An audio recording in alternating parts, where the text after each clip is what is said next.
guardo y guardaré siempre a España en lo más hondo de mi corazón.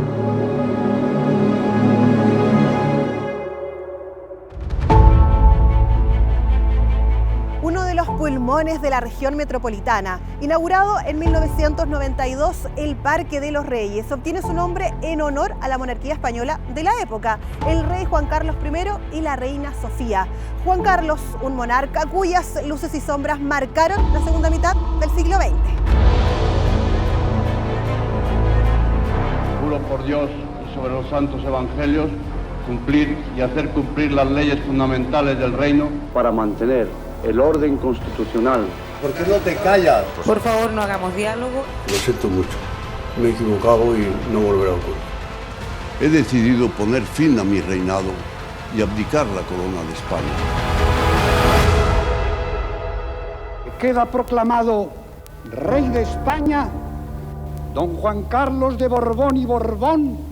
Juan Carlos I es un personaje clave en la historia de España, a pesar de sus luces y muchas sombras. Es muy importante para la modernización de España y esta transición, sobre todo de 40 años después de un régimen dictatorial y con mucha polémica. ¡Viva el rey! ¡Viva España! Nosotros veníamos de una época muy traumática, de una guerra civil terrible, de una dictadura larguísima, interminable, y se entendió que era como una figura de consenso que era necesaria a lo mejor para que por lo menos durante un tiempo pudiéramos tener una transición pacífica. Transición que deja atrás la dictadura de Francisco Franco, que se extendió desde 1939 hasta 1975. Durante este tiempo la monarquía se mantiene en el exilio. Cuando la salud del dictador se deteriora hasta un punto sin retorno, decide dejar un plan. En este momento decisivo de mi vida, afirmo solemnemente que todo mi tiempo y todas las acciones de mi voluntad estarán dirigidas a cumplir con mi deber. Es el piloto de la transición porque además el delfín, el destinado para. No fue fácil la primera etapa porque él siempre se decía que era había sido ungido por Franco. Franco lo tuteló muy de cerca. De hecho, él mismo fue como que le señaló como el continuador de la obra. Y ahí es donde uno dice, ¿habrá estado consciente realmente de lo que significa ser rey? Pero luego hay que reconocer que consiguió estabilizar bastante su imagen, que básicamente era como la cara de España, la imagen, como una buena cara, ¿no? En diciembre del 78, los españoles tienen finalmente una constitución, votada y sancionada por el rey, cuyos poderes son claros en este texto, que a partir de ese momento va a marcar la vida de los españoles. Se diseñó de tal manera de que se reconstruyeran las instituciones, pero ahí es donde viene otra pregunta bien importante, es ¿por qué tengo un rey? ¿Para qué tengo un rey? Son naciones o estados bien diferentes, entonces la monarquía al final del día es lo que le otorga unidad. Pero solo a 6 años de iniciado su reinado, Juan Carlos I enfrenta un duro desafío.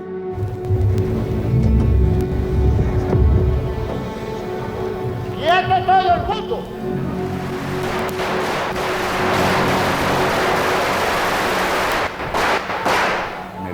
81, que fue cuando fue el golpe de Estado de Tejero, cuando entró al Congreso a tiros. También hubo mucha sospecha de que él estaba detrás de alguna manera. Ante la situación creada por los sucesos desarrollados en el Palacio del Congreso, confirmo que he ordenado que tomen todas las medidas necesarias para mantener el orden constitucional. Lo que se llama el famoso elefante blanco, que durante mucho tiempo, de hecho hasta el día de hoy, corren ríos de tinta sobre si él estuvo detrás o no del golpe, ¿no? El monarca propone a Leopoldo Calvo Sotelo para reemplazar al recién dimitido presidente Adolfo Suárez hasta las elecciones de 1982.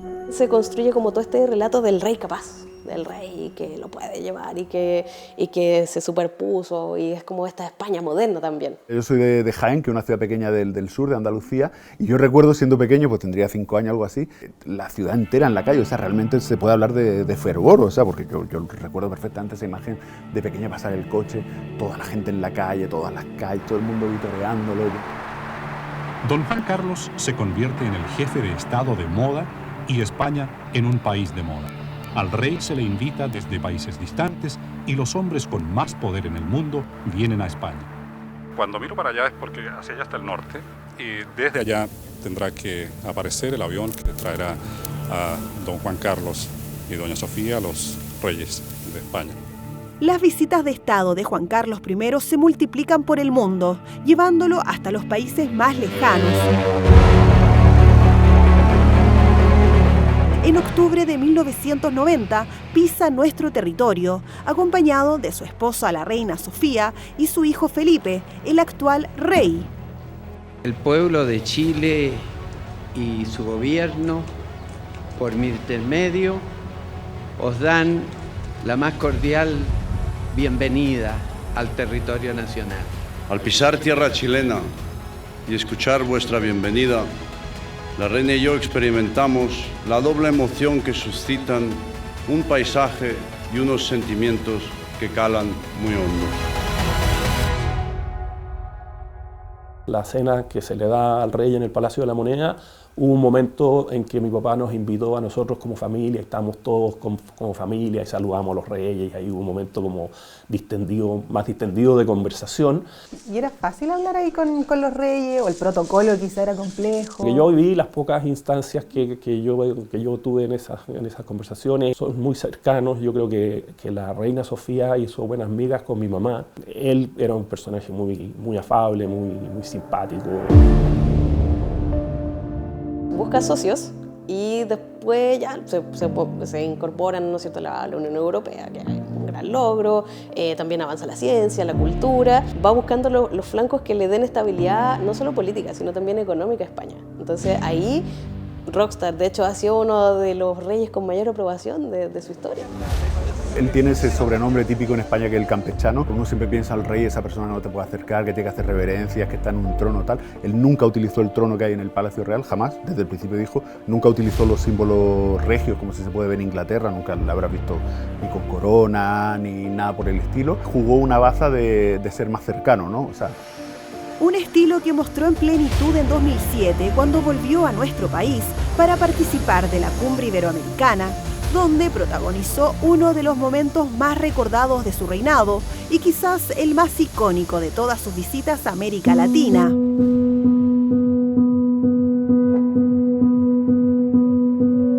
Señores jefes de Estado y de Gobierno, la Cumbre Iberoamericana genera que los países de la región estén presentes, y en ese momento existía una relación ideológica entre Cuba, Venezuela, Nicaragua, Bolivia. Ellos actuaban como bloque y se iban saltando de una manera el protocolo, lo que también complicaba a otros países que diplomáticamente eran un poquito más ordenados.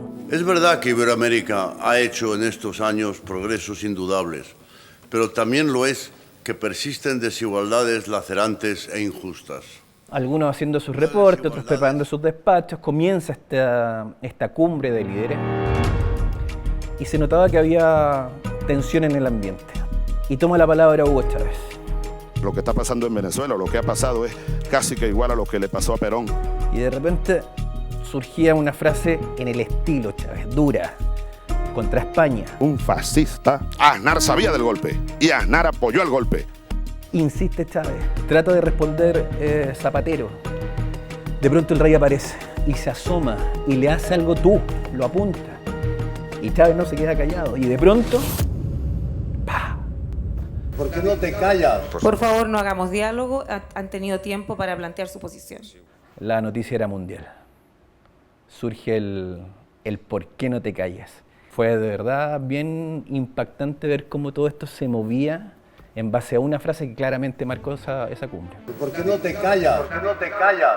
Una frase que también provocó fuertes reacciones en España. Sin embargo, 8 años después, su imagen cambia completamente tras protagonizar un confuso episodio que se transforma en la antesala de lo que 2 años más tarde será su abdicación.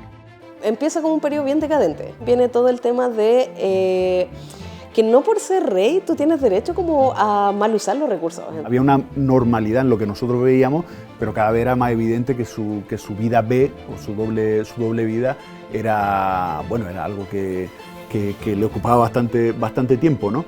Críticas al rey de España tras conocerse que el monarca participa activamente de la cacería de elefantes en África. Con el incidente de Botsuana, cuando el elefante se cae, se rompe la cadera, todo esto, como que explota todo. Algunos medios hablan de un distanciamiento sentimental, sobre todo porque el rey durante el viaje En África habría estado acompañado de la princesa alemana Corinna Zumsen-Weinstein, casi 30 años menor que él. Empieza a darse mayores lujos de los que ya tenía. Y lujos muy cuestionables como ir a cazar elefantes, que claramente están en peligro de extinción. También las amantes, como las va financiando con fondos públicos. Al recuperarse de su lesión en la cadera y salir del hospital, Juan Carlos I expresa un mea culpa que los españoles no olvidarán.